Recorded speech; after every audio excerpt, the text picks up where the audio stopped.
Short catch up. Nabulot ako ng basura sa kanya.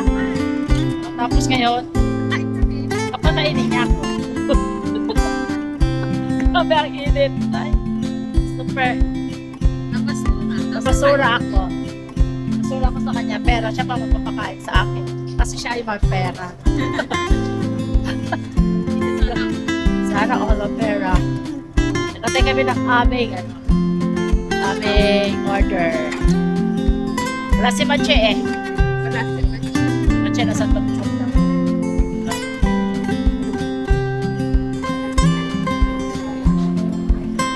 Duda siya kung mahawakan ko daw. Ayoko, sabi ko yes. Kaya, as usual, my fam. No, ang kanya daw mag-Angus daw siya. Mag-Angus. Beef Angus. As usual, ang paborito ko naman talaga natin.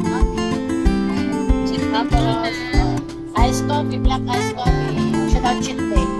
Ako hindi cheat day. Laging cheat day. Ay, kain muna kami.